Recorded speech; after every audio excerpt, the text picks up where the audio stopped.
श्री दुर्गाय नमः। श्री दुर्गा सप्तशती का तीसरा अध्याय प्रारंभ। सेनापति समेत महिषासुर का वध।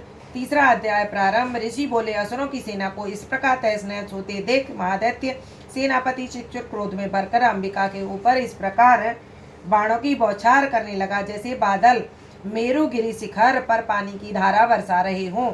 तब देवी ने अपने बाणों से उनके बाण समूह को अनायास ही काटकर उनके घोड़ों और सारथियों को मार डाला।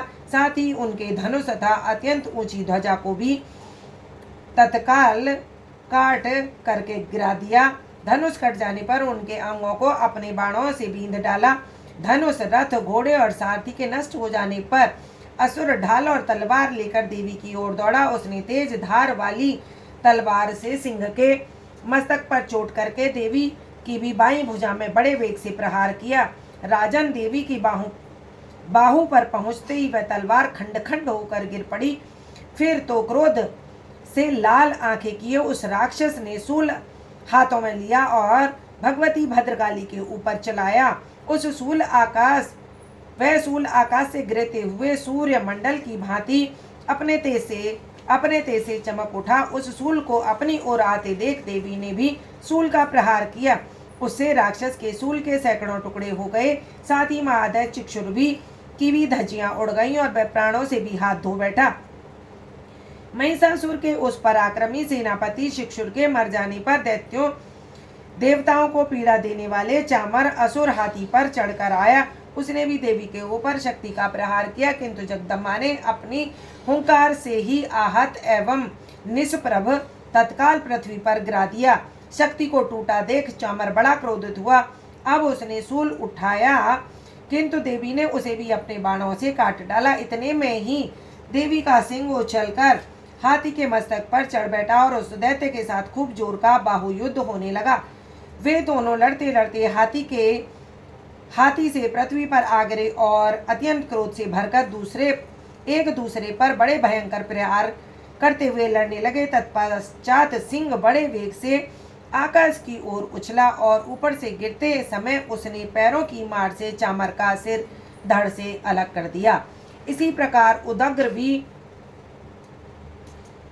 शिला और बक्ष आदि की मार खाकर रणभूमि में देवी के हाथ से मारा गया तथा कराल भी दांतों, मुक्कों और थप्पड़ों की चोट से धराशायी हो गया। क्रोध में भरी हुई देवी ने गदा की चोट से उद्दत का कचूमर ही निकाल डाला। भिंदीपाल से वाशकल को तथा बाणों से ताम और बंधक को मौत के घाट उतार दिया। तीनों नेत्रों वाली परमेश्वरी ने त्रिशूल से उग्रास्य, उग्रवीर्य तथा महाअनु नामक दैत्यों को भी मार डाला।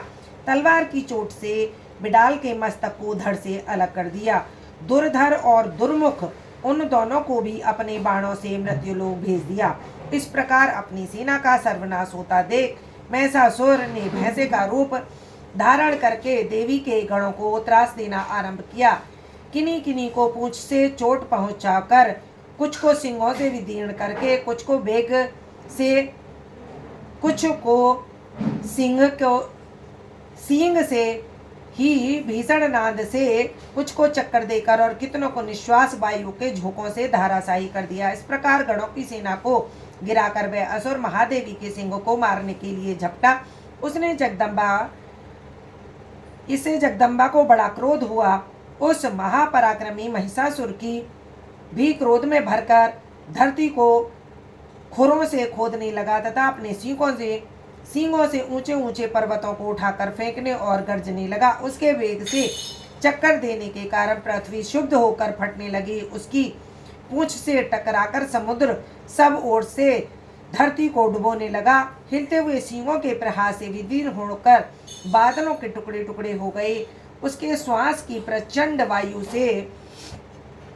वायु के वेग से उड़े सैकड़ों पर्वत आकाश में गिरने लगे। इस प्रकार क्रोध में भरे हुए उस महादैत्य को अपनी ओर आते देख चंडिका ने उसका वध करने के लिए महान क्रोध किया। उन्होंने पास फेंककर उस महान दैत्य को बांध दिया। बंध जाने पर उस भैंसे का रूप छोड़कर और तत्काल सिंह के रूप में प्रकट हो गया।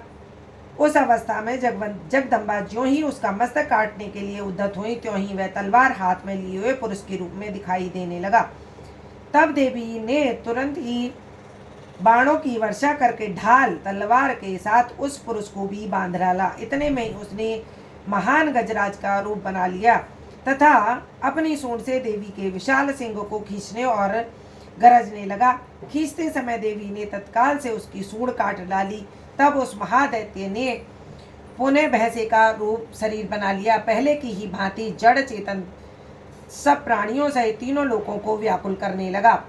तब क्रोध से भरी हुई जगदम्बा चंडिका बारंबार उत्तम मधु का पान करने और लाल आंखें करके हंसने लगी। उधर वह बल और पराक्रम के मद से मत हुआ राक्षस अपने सिंहों से चंडी के ऊपर पर्वतों को फेंकने लगा। उस समय देवी अपने बाणों के समूह से उसके फेंके हुए पर्वतों को चूर्ण करती हुई बोली। बोलते समय उसका मुख मधु के मद से लाल हो रहा था और बाणी लड़खड़ा रही थी। धीरे से देवी ने कहा, ओ मूर्ख, मैं जब तक मधु पान कर रही हूं तब तक तू क्षण भर के लिए खूब गरज ले। मेरे हाथ से यही तेरी मृत्यु हो जाने पर अब शीघ्र ही देवता भी गर्जना करेंगे। ऋषि बोले। इतना कहकर देवी उछली और उस महादैत्य के ऊपर चढ़ गई। फिर से उसे चबाकर उन्होंने शूल से प्रहार करके कंठ में आघात किया। उसके पैर से दबा होने पर भी महिषासुर अपने मुख से दूसरे रूप में बाहर आने लगा। अभी आधा शरीर से ही वह बाहर निकलने लगा था कि देवी ने अपने प्रभाव से उसे रोक दिया। आधा निकला होने पर भी वह महादैत्य देवी से युद्ध करने लगा। तब देवी ने बहुत बड़ी तलवार से उसका मस्तक काट गिराया। फिर तो हाहाकार करती हुई दैत्यों की सारी सेना भाग खड़ी हुई तथा संपूर्ण देवता अत्यंत प्रसन्न हो गए। देवताओं ने दिव्य महर्षियों के साथ दुर्गा देवी की स्तुति की। गंधर्व राज गान करने लगे तथा अप्सराएं नाचने लगीं। इति महिषासुर नामक वध तीसरा अध्याय संपूर्ण। बोलो दुर्गा मैया की जय। जयकाराए मेरी कालका माई का बोल सच्चे दरबार की जय। महिषासुर को मारने के लिए देवी ने ही भयानक रूप लिया था। ये था हमारा सप्तशती का अध्याय। आप रोज इसी टाइम लाइव में आए। हम सप्तशती के 13वें अध्याय का रोजाना पाठ करेंगे। कल हमारा चौथा अध्याय होगा।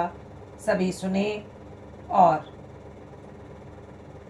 माता के श्री चरणों में अपना शीश झुकाएं।